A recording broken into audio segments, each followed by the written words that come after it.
Hey, what's up guys and welcome back to askNK. This week we're starting off the CG Weekly News Splash. Now this is a combination of every single news that you sort of missed within the week, and this also has to do with tiny updates that kind of pass through. Now of course this doesn't really have to contain the major releases, as we'll be saving those major releases for the end of the month. And with that said, let's get right into it. Marvelous Designer 11 has received a new patch from Clo Virtual Fashion. This update is built on the release of version 11, which comes with a couple of improvements and features that deals with the topology, the ability to partially solidify parts of the mesh during simulation, the garment store, changing of animation within the editor, and of course a couple of UI improvements. Now this patch actually builds based off that and provides a couple of improvements to Marvelous Designer users. Now some of the things includes the FBX exporter that now includes the ability to export your FBX with avatar and skin deformation, thumbnail examples for physical property presets, support for UDIMs, and also the ability to import texture maps by dragging and dropping to a 2D or 3D window. So for those who work with Marvelous Designer and probably you have the version 11, right now is a very good time for you to go through and download this patch and get the most out of it. Substance3D.com and Substance Launcher is winding down in favor of the new Adobe.Substance website and the Adobe Creative Cloud. This is an early call for Substance users with credit and licenses on the Substance3D.com website to claim their licenses and asset credit right now before the end of September 2022. Now licenses and users transitions can be made to the new Adobe app with a step-by-step guide provided on the Substance3D.com website. Steam users, however, would not be affected by this, as they will continue to have access to their versions of Substance Designer and Substance Painter directly from Steam. Now users are advised to download all of their assets and also their licenses and start this transition from now till the end of September 2022.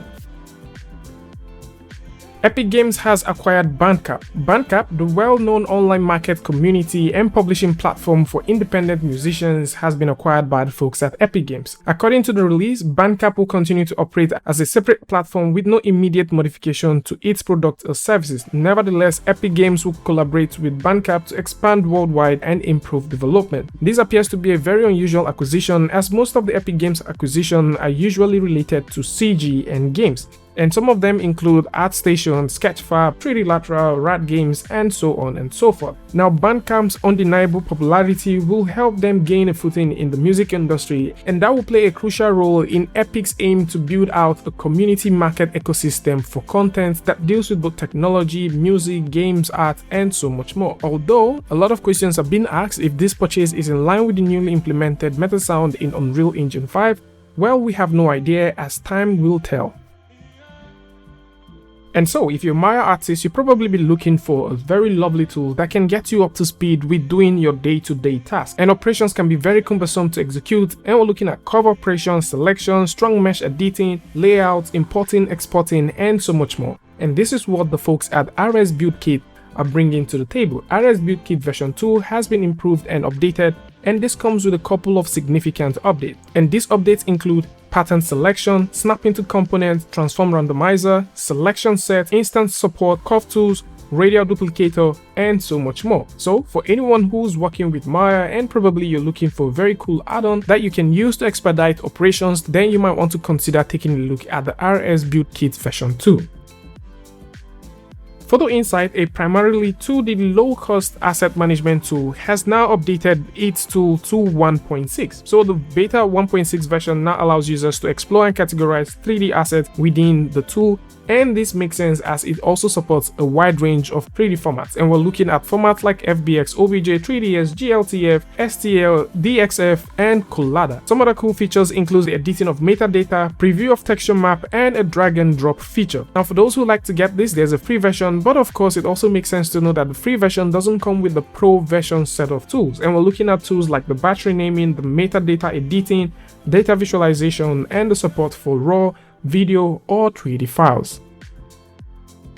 Epic Games has announced this month's marketplace free giveaway for Unreal Engine artists. So each month, selected contents from the Unreal Engine marketplace is given away to both artists, designers, programmers, at no cost, and this is one way of unifying the Unreal Engine community, and this month is no exception. Some of the things you'll be getting this month is bicycles with animation, which is a fully rigged bike. There is also the bridge, which you can use to build bridges across your project. There's a contemporary restaurant, which is pretty impressive, made available by the folks at Monkey Red, and I would really love to test this one, the Greenwood Fantasy Village, which gives you a couple of assets, presets, models, and also particle objects that you can use to build up your own modular village, especially if you're looking at creating some magic.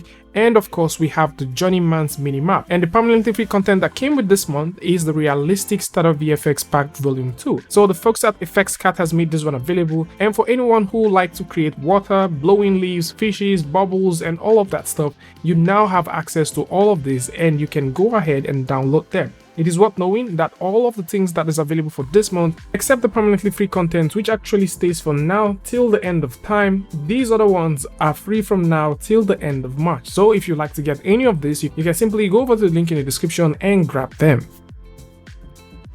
Mari Extension Pack 5R8 has been released by Texturing Tools and Collection. Now this upgrade brings significant quality of life improvements to locators and decals, and some of the other things includes the geometry channel big support for ID maps, an improved channel exporter UI, a brand new gradient feature, and a couple of bug fixes that has been made to help the transition to Mari 4.8. Now this is very compatible with every version of Mari, going from Mari 4.1 and above. And for those who like to try this, you might need to download the legacy version that works with previous versions, and this would only work with paid versions of Mari. So if you're working with a non-commercial version, this isn't compatible with it.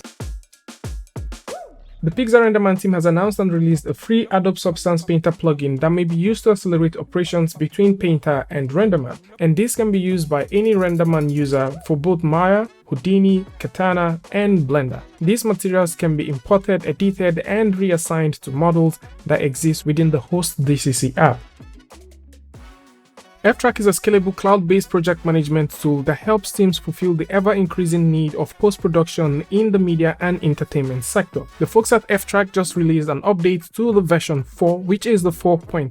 4.10 ships with the user interface improvements that present a more cleaner and pleasurable UI for users to work with. And for sure, Ftrack has been used across the industry, from planning to scheduling, team management, production monitoring, all the way to interactive media assessment. There is also a couple of updates to Ftrack currently that deals with the player that allows users to improve the zooming capabilities and of course silent participants during reviews. And that's about it. For those who like to take a look at any of these things that we've just mentioned, or you want to catch up with all of the gist that we've actually talked about this week, and of course you can proceed to check on the channel and see some of this news that we've covered as individual videos. Tell me what you guys think about this one in the comment section, and of course if you like this video or you like something from this, you can go ahead and give a like, and don't forget to share with a friend. And until I see you guys in the next one, peace.